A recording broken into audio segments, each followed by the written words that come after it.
இன்னைக்கு புதுசாக எங்கள் வீட்டில் மின்மினி பூச்சி வந்துச்சு.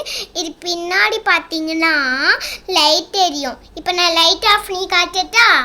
ஆமாம் ஃப்ரெண்ட்ஸ், அன்னைக்கு வந்து எங்கள் வீட்டில் இந்த அழகான மின்மினி பூச்சி வந்துச்சு. இந்த வீடியோவில் மொத்தம் 2 டிஃப்ரெண்ட்டான பூச்சி பற்றி உங்களுக்கு சொல்லியிருக்கேன். வீடியோ ஃபுல்லாக பாருங்கள்.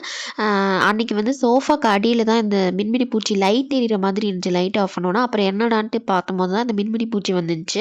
இதை எடுத்து அப்புறம் ஹர்ஷிதா எடுத்து பார்த்துட்டு இருந்தா. அப்புறம் உங்ககிட்ட காமிக்கிறதுக்காக தான் இந்த பாக்ஸில் கொஞ்சம் நேரம் போட்டு வச்சுருந்தேன்.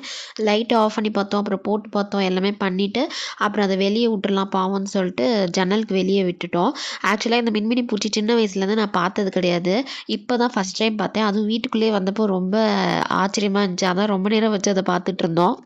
அடுத்தது வந்து அப்பா அன்னைக்கு வீட்டுக்கு வந்திருந்தப்ப ஆன்ட்டி வந்து சுற்றி காமிச்சிட்டு இருந்தாங்கன்னு சொன்னேன்ல தோட்டத்தெல்லாம். அப்போ வந்து இந்த பூந்தேனி வந்து அப்பா காமிச்சாரு.